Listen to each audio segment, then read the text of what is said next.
Bonjour à tous, on se retrouve donc dans un nouveau format de vidéo, un format court. Je vous en ai parlé dans la dernière vidéo sur les actus donc de ce mois de septembre. Je voudrais vous proposer des vidéos qui durent entre 5 et 15 minutes. On va essayer de tabler sur un rythme d'une fois par semaine le lundi matin en même temps que votre newsletter.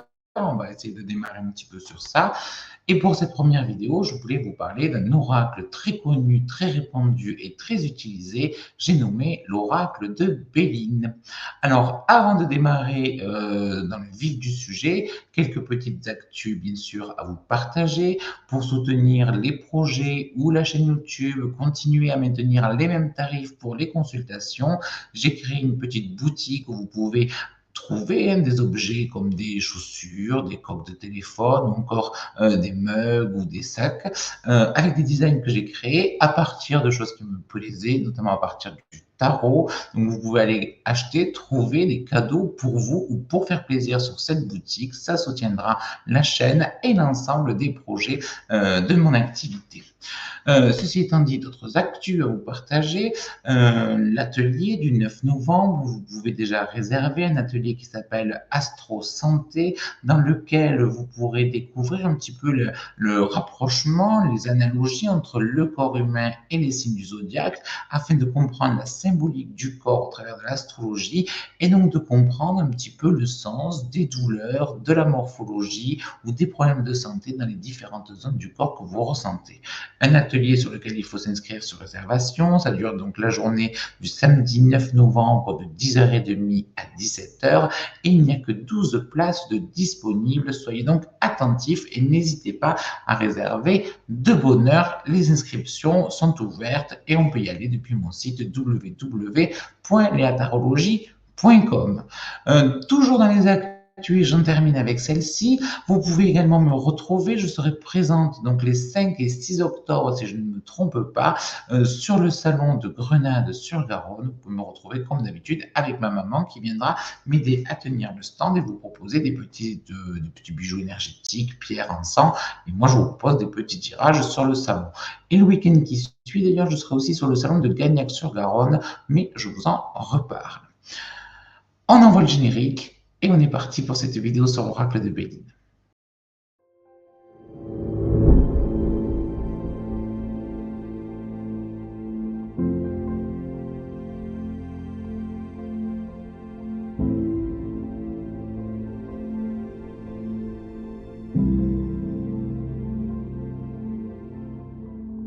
Cet oracle de Béline, vous le connaissez sans doute, c'est un oracle qui comprend officiellement 52 cartes, en réalité il y en a 53, 49 cartes peuvent être qualifiées de cartes planétaires, se rajoute l'étoile de l'homme, l'étoile de la femme, la carte de la destinée, et certains vont utiliser aussi une carte supplémentaire qui est toute bleue que vous voyez à l'écran. C'est un oracle, un jeu qui date du XVIIe siècle, qui a été dessiné et créé par un voyant qui s'appelait Edmond, qui a été redécouvert et rediffusé et utilisé par un autre voyant du nom de Béline, d'où son nom d'oracle de Béline. Alors, ce jeu de l'oracle de Béline, c'est un jeu facile à prendre en main, pour les débutants comme pour des gens plus initiés, parce qu'il y a quand même une symbolique qui peut être riche. C'est également un jeu dont l'énergie est un petit peu obsolète, voire maintenant, je dirais presque un petit peu obscure. Et si vous voulez bien utiliser ce jeu, il va falloir réactualiser un petit peu la manière de le prendre, la manière de l'utiliser. On va en parler dans un instant. Dans cette vidéo, on va principalement aborder 3 points. La présentation des cartes. Je vais vous présenter un petit peu comment elles se configurent, ces cartes. Les conseils, justement, pour retrouver cette énergie, pour interpréter cet oracle de Béline avec nos énergies aujourd'hui du 21e siècle, évidemment. Et puis, on verra quelques méthodes de tirage qui sont possibles et faciles à faire avec cet oracle de Béline. C'est parti donc pour la présentation. 49 cartes planétaires et puis des cartes un petit peu particulières. Vous voyez à l'écran, par exemple, l'étoile de l'homme et l'étoile de la femme, qui au premier degré dans un tirage symbolise l'homme, le mari, le copain, copain, le père, l'oncle, enfin l'homme qui est présent dans la situation. Ou pour l'étoile de la femme, ça peut être la collègue, la sœur, la mère, l'épouse, hein, on s'en fout. Il y a aussi quelque chose à prendre en compte de plus global. En fait, on serait en présence d'une carte qui incarne l'énergie yin, l'énergie yang. Yin, évidemment, pour l'étoile de la femme, yang pour l'étoile de l'homme. Vous voyez que ces étoiles qui sont au-dessus, donc des personnages, sont différentes. Hein. L'étoile de l'homme, elle reprend le sceau de Salomon, c'est-à-dire la fusion entre le haut et le bas. Et c'est vraiment l'homme qui vient accomplir l'œuvre divine, c'est-à-dire l'œuvre créatrice ou destructrice. Ça dépend de son libre arbitre dans le monde de la matière. Donc, il y a cette notion d'extériorisation, une carte qui nous interroge sur nos actions.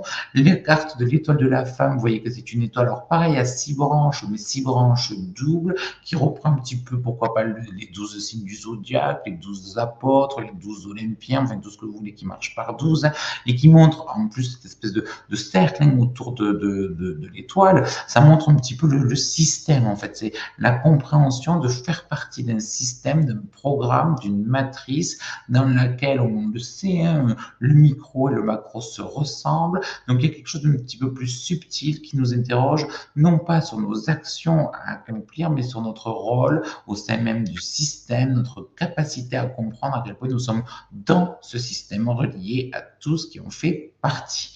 Donc, du coup, il y a aussi, donc, comme je vous disais, cette énergie yin et cette énergie yang. Vous avez notre carte, un petit peu à part, qui n'est pas planétaire, c'est la carte de la destinée. Pour certains des personnes qui vont utiliser cet oracle de Béline, elle va être là comme si c'était pour verrouiller le jeu, comme si on n'avait pas forcément de marge de manœuvre. Vous voyez, par exemple, le jeu a annoncé ça, cette carte de la destinée est apparue, ce qui a été annoncé ne peut pas être changé. Pour certains, on va l'interpréter comme ça.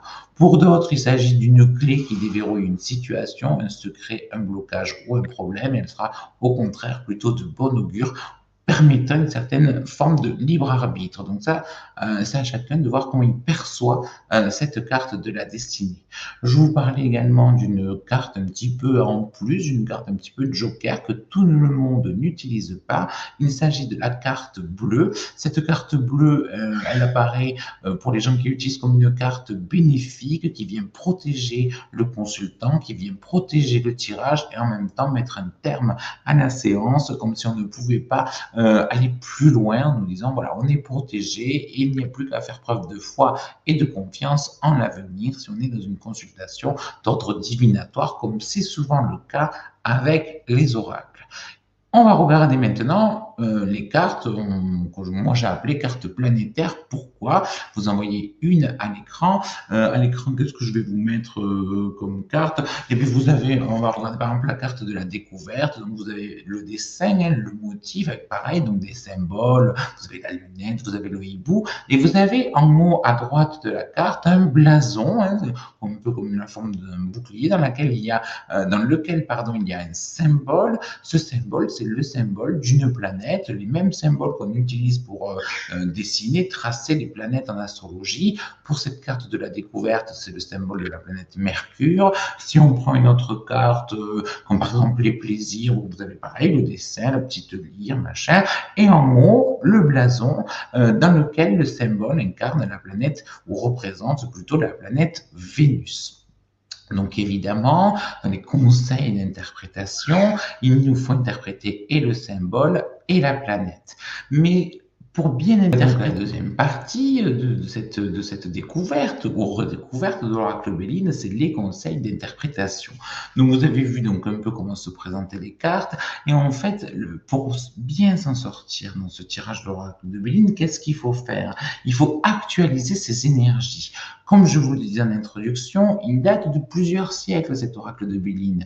À cette époque-là, où on n'avait évidemment pas encore découvert les planètes transsaturniennes, Uranus, Neptune et Pluton, on s'arrête aux 7 planètes dites 7 planètes des anciens. Donc dans nos cartes planétaires, on va avoir la famille du Soleil, la famille de la Lune, la famille de Mercure, de Vénus, de Mars, de Jupiter et la famille de Saturne. Et à cette époque-là, et pas encore longtemps, jusqu'au milieu du siècle dernier, on range les planètes sous une bannière, une étiquette, on pourrait dire bénéfique ou maléfique. Ainsi, Mars, Saturne, la Lune sont plutôt dites maléfiques, de mauvais augure, comparées à des planètes comme Vénus, Jupiter ou le Soleil qui sont dites bénéfiques, et souvent Mercure est neutre, tantôt bénéfique, tantôt maléfique, mais globalement inoffensif. Bon, au jour d'aujourd'hui, on sort un petit peu de cette, je dirais, de cette bipolarité bien mal bénéfique, maléfique, parce qu'on s'est aperçu et on s'aperçoit que finalement, des gens qui ont plein de cartes bénéfiques ou de planètes bénéfiques, c'est la même chose dans un thème astrologique, quand on avait plein de choses bénéfiques, et bien on s'en sortait pas forcément si bien, parce que comme tout était plutôt fluide, et bien les gens ne se bougeaient pas. Or, vous avez toujours dans l'art divinatoire une proposition, mais ce que le consultant doit faire, c'est une mise en action, parce que sinon, tout ce qui a pu être vu ne fonctionnera pas si vous ne mettez pas en application, en pratique, les conseils d'un tirage ou d'un thème astral. Et donc, du coup, ben, des fois, les gens qui avaient des tirages ou des thèmes astraux avec beaucoup de planètes maléfiques, actives, machin, s'en sortaient mieux, ils se dépassaient, faisaient preuve de plus de combativité, et à la fin, c'était mieux. Aujourd'hui, souvent, on emploie les termes assonants et dissonants dans le sens facilitant ou au contraire, mise en place d'un défi ou de quelque chose à surmonter. Donc déjà, on peut sortir de cette notion-là qui fait que si vous tirez, on le verra tout à l'heure dans les méthodes de tirage, un jeu qui a que des planètes, des cartes planétaires de la famille de Saturne ou de Mars, c'est pas forcément un jeu pourri. C'est un jeu dans lequel on aura de l'action, un travail à mener, dans lequel il faudra se retrousser les manches, contrairement à un autre tirage où il y aurait majoritairement des cartes jupitériennes ou des cartes en lien avec le Soleil, où les choses sont plus faciles pour vous, ce qui ne veut pas dire qu'il n'y aura rien à faire, il y aura quand même le travail de saisir les opportunités ou d'utiliser les cadeaux, les choses, les signes que le ciel nous envoie, parce que sinon, au final, encore une fois, ça ne marchera pas si on ne met pas en œuvre ce que nous offre le chemin, le destin, Dieu, vous appelez ça comme vous voulez. Donc déjà, on peut sortir de là, à la fois dans la lecture des planètes, mais aussi dans la lecture des symboles. On peut prendre, par exemple, la carte, je crois que c'est jalousie ou méchanceté, une carte trahison, je crois que ça s'appelle. Je vais vous la mettre à l'écran, elle va apparaître, la voilà, donc trahison, une carte lunaire, comme je vous disais, évidemment, la planète était considérée maléfique, bien souvent, en tout cas négative. Vous voyez le symbole, c'est une espèce de gros chat noir effrayant, donc on comprend bien cette notion de trahison, de fourberie, machin, bien sûr, évidemment. Mais pour bien interpréter ce jeu, à l'heure actuelle, on est en 2024, il faut dépasser ça. Voir dans le côté lunaire et dans ce chat quelque chose de différent, de plus large. La symbolique du chat, c'est aussi la symbolique de la souplesse, de l'adaptation. Donc il peut peut-être aussi s'agir de faire attention de souplesse, de surveiller ses arrières. Le chat, qui est un animal assez noctambule, vu qu'il voit assez bien, en tout cas mieux que l'être humain dans le noir, c'est aussi être plus alerte, voir ce qui se trame plus facilement dans l'ombre, pourquoi pas même aiguiser son intuition, parce que le côté lunaire, il y a cette dimension aussi intuitive, vous voyez, et donc ça va nous enlever, je dirais, le côté purement factuel de la carte. Vous allez subir une trahison et qui des fois ne correspond pas forcément à une question, si la question ne porte pas sur une relation, par exemple. Vous voyez, mais ça va nous permettre de plutôt amener un conseil pour éviter des déconvenus. Ouvrez l'œil, faites attention, ne vous fiez pas aux apparences, osez faire preuve de souplesse, d'ouverture d'esprit, d'adaptabilité pour vraiment pallier aux imprévus et utiliser votre intuition pour les voir venir, ne pas vous laisser surprendre. Voilà un conseil qu'on pourrait tout à fait donner avec cette carte de la trahison et qui aurait une tournure plus positive, plus encourageante, en tout cas plus accompagnante. Toujours dans ces conseils d'interprétation, je vous recommande fortement d'étudier quelques bases d'astrologie pour utiliser au mieux la symbolique des planètes et mieux comprendre ce qu'elle amène. Je vous prends par exemple la carte vénusienne, donc la carte de la famille de Vénus, de la famille, où vous voyez un oiseau, une maman oiseau qui nourrit en bas des petits oiseaux. Effectivement, Vénus Vénus, on pourrait s'attendre à une autre planète. Pour la famille, on aura plutôt attendu la Lune, qui représente en astrologie le clan, la famille, la mère. Sauf que la planète Vénus, elle fait référence au signe du Taureau et au signe de la Balance. Dans le signe du Taureau, cette fameuse Lune qui représente la maternité est dite exaltée, donc même surpuissante, avec des énergies beaucoup plus fortes que la normalité. Et donc, du coup, on a un aspect particulier de la famille, c'est la famille dans son aspect nourricier. Le taureau est un signe de terre, vous voyez, la terre, c'est celle qui nous nourrit. Donc, c'est la famille sous forme d'une sécurité matérielle, nourricière, réconfortante, vous voyez, c'est ce qu'elle nous indique là. Et donc, du coup, si par exemple on vient pour faire un tirage de cartes sur des problèmes familiaux, relationnels, c'est pas cette carte qui nous fera aller chercher, ce sera d'autres cartes peut-être plus mercuriennes sur la communication. Et donc, du coup, le fait d'avoir quelques bases d'astrologie va vraiment vous aider, je dirais, à mieux intégrer ces blasons planétaires qui sont très importants dans l'interprétation de l'oracle de Béline. De la même manière, vous savez que les planètes sont en lien avec la mythologie gréco-romaine. Vous avez par exemple un dieu pour chaque planète, hein, Vénus qui est Aphrodite chez les Grecs, on en parlait dans un instant. On peut prendre l'exemple par exemple de Mercure, c'est très parlant dans l'oracle de Béline. Vous avez par exemple la carte Trafic, qui est une carte donc sous le blason de Mercure, qui s'appelait Hermès chez les Grecs, qui a deux attributs, un casque ailé et ce qu'on appelle le caducée, c'est-à-dire ce bâton avec les deux serpents qui s'entrecroisent exactement comme vous avez sur la carte. Et ce dieu Mercure était le dieu des commerçants, des artisans et des voleurs. Et donc du coup, on comprend le sens du trafic, c'est dans le sens de l'échange, du commerce, de la vente. Donc si jamais, je sais pas moi, vous tirez, vous interrogez l'oracle de Béline pour la vente d'un bien ou d'une maison, ou pour le rachat d'un bien ou d'une maison, on peut attendre cette carte en positif, par exemple, vous voyez. Et donc, du coup, il y a cette dimension-là qui va vous aider à comprendre un petit peu mieux le tirage, et puis surtout quand vous avez plusieurs cartes, à pouvoir dégager l'ambiance en fonction de la planète qui est majoritaire. C'est-à-dire si vous faites un tirage en 4 cartes et que vous avez 3 cartes qui appartiennent à une même planète, les mots-clés astrologiques de cette planète pourront être aussi utilisés dans votre interprétation et vous donner une forme d'ambiance du tirage pour savoir si on est plutôt dans une ambiance légère, lourde, compliquée, opportuniste, dynamique et en fonction de la planète. Toujours dans les règles d'interprétation, si vous tirez l'oracle de Béline en plus d'une discipline, vous pouvez faire des ponts. Ce qui est intéressant dans cet oracle de Béline, c'est qu'il peut être très ouvert. C'est pour ça que je vous disais que pour bien l'utiliser, il faut le réactualiser. Par exemple, si vous tirez une petite carte de Béline à l'entrée ou à la sortie d'une consultation en soins énergétiques, les 7 planètes des anciens sur lesquelles sont placées, donc nos cartes planétaires de l'oracle de Béline, chaque planète est en lien avec un chakra. Donc c'est intéressant de voir l'énergie que cette planète, que cette carte appelle indifféremment du symbolisme. Vous tirez une carte martienne, peu importe qu'elle soit joyeuse ou pas joyeuse, je sais pas moi, comme le despotisme, ça donne pas envie, vous l'avez à l'écran cette carte, vous voyez, mais on sait qu'on va travailler sur les énergies de l'ego, du chakra solaire en fait, ou qu'on a travaillé sur les énergies du chakra solaire qui vont bien avec cette carte du despotisme, parce que travailler sur l'énergie du chakra solaire, c'est se positionner socialement. Est-ce que je me soumets ou est-ce que je domine autrui? Ou est-ce que je suis à la juste place? Vous voyez? Donc, du coup, ça permet aussi d'illustrer ça. De la même manière, si vous tirez ou interrogez l'oracle de Béline en parallèle d'un tirage de tarot, eh ça peut être intéressant de faire des rapprochements. Il y en a quand même pas mal. Vous avez par exemple la carte vol-perte qui est une carte mercurienne qui met en scène une chauve-souris. Dans nos arcanes majeures du tarot de Marseille, il n'y en a qu'une seule carte qui présente des ailes de chauve-souris, c'est l'arcane du diable. On peut faire un rapprochement entre ces deux cartes. Vous avez également, par exemple, la carte, je crois que ça s'appelle du hasard de l'oracle de Béline, qui présente une roue ailée. On peut faire évidemment un parallèle avec la roue de fortune, sachant que fortune et hasard pourraient presque être considérés comme synonymes, ou en tout cas avec un sens rapprochant.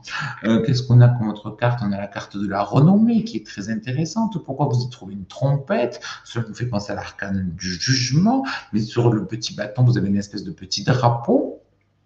Ce petit drapeau, il présente les 4 éléments, les 4 points cardinaux, les 4 animaux sacrés, en dessous une couronne de laurier, et là ça nous fait penser au monde, 2 cartes qui se suivent dans le tarot, hein, le jugement arcane 20, le monde arcane 21, et cette renommée c'est un petit peu la fusion des deux, et ça peut nous donner notre grille de compréhension. Vous l'avez donc compris, pour bien interpréter l'oracle de Béline, ouvrez votre esprit, ouvrez votre manière de voir les choses et le monde pour sortir de ce côté bénéfique et maléfique, pour pouvoir aussi faire des croisements avec d'autres disciplines qui vont vous permettre d'enrichir votre interprétation. Alors maintenant, les méthodes de tirage. Alors vous avez bien sûr la méthode recommandée par l'oracle par le voyant Béline que je vous déconseille. Je la trouve désuète. Elle se rapproche d'une ambiance un peu de cartomancie à la française et elle va donner à la tonalité de la consultation quelque chose de très voyance et donc peut-être de très limitant et pas assez dans le conseil, l'ouverture et la bienveillance et peut-être trop fataliste. La méthode, comme souvent, dans la cartomancie ou dans le côté oracle, c'est en fait, on va mettre finalement toutes les cartes du jeu, mais dans un ordre qui va être choisi par le consultant. Et la manière dont les cartes sont sorties, l'ordre dans lequel elles sont sorties, amène une histoire, amène un déroulé. Je trouve que c'est aussi très compliqué à interpréter si vous débutez. Donc, je ne vous recommande pas cette méthode-là. En revanche, le tirage en croix, qui est un tirage universel que vous pouvez faire avec quasiment tous les jeux de cartes qui existent, sera extrêmement utile pour les débutants. Vous allez tirer une première carte, celle-ci représentera les choses qui sont favorables à la question, les atouts, les choses positives par rapport au sujet sur lequel on a interrogé l'oracle de Béline. En face, vous tirerez une seconde carte qui elle représente peut-être les obstacles, les entraves, les choses qui demandent d'être travaillées ou surmontées pour avoir une réponse favorable à notre question. La troisième carte qui se tirera au milieu et en haut représente les choses au-dessus de la question sur lesquelles on n'a pas forcément de contrôle, une conjoncture, une entreprise, la direction et ce genre de choses-là comme ça. Elles peuvent être tantôt positives ou négatives en fonction d'un climat ou pas favorable. En quatrième carte, en face de la troisième, c'est-à-dire au milieu des deux premières, vers le bas, eh bien, nous aurons, je dirais, un élément de réponse, une perspective de choses qui peuvent s'annoncer par rapport à la question qui a été posée. Et on pourra contrôler tout ça même en tirant une cinquième carte que l'on placera au milieu de cette croix. Elle servira de synthèse et nous dira la facilité avec laquelle les choses peuvent se mettre en place. Donc un tirage souvent bien connu, assez facile à faire, qui vous amène à répondre à des questions ou à des domaines de vie un petit peu séparés. Et pour les débutants, je trouve ça plus clair. Maintenant, pour les gens qui sont un petit peu plus avertis, un petit peu plus initiés, et justement ceux qui ont des connaissances un peu plus poussées en astrologie, je trouve que l'oracle de Béline est très intéressant à mettre en œuvre sous forme de tirage astrologique avec nos 12 maisons astrales. Donc, bon, chaque maison correspond à un domaine de la vie, et vous pouvez faire le rapprochement un peu comme en astrologie, telle planète dans telle maison déjà amène un signe. Donc, telle carte planétaire dans telle maison va amener ce signe, cette interprétation, cet indice.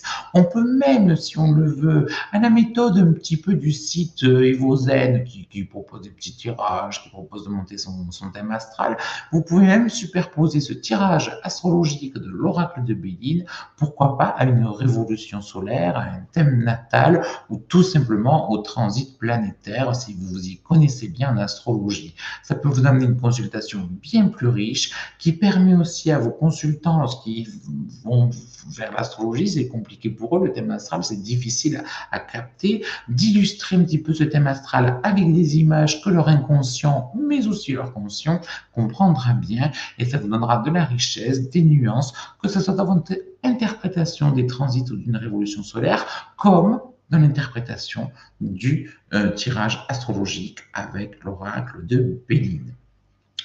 Voilà donc un petit peu pour cette présentation de l'oracle de Béline. J'espère que vous avez aimé ce format, j'espère que vous avez aimé cette vidéo. Bien sûr, c'est succinct, résumé, vulgarisé. Ça demanderait plus de profondeur, plus de détails, mais si justement ça vous parle, que vous voulez savoir plus de choses sur telle ou telle carte, ou sur cet oracle, ou sur des méthodes de tirage, ou avoir des exemples, ce sont des suggestions de vidéos qui seront bienvenues. N'hésitez pas à m'en faire part dans vos commentaires, ou sur le groupe WhatsApp, ou après la newsletter. Je suis toujours ouverte à plein de propositions. N'oubliez pas que tout ce que je fais, les vidéos, les consultations, les formations, c'est avant tout pour vous. Donc n'hésitez pas à exprimer vos envies. Encore merci pour votre fidélité. À bientôt, normalement lundi prochain, pour une autre petite vidéo. Bye bye!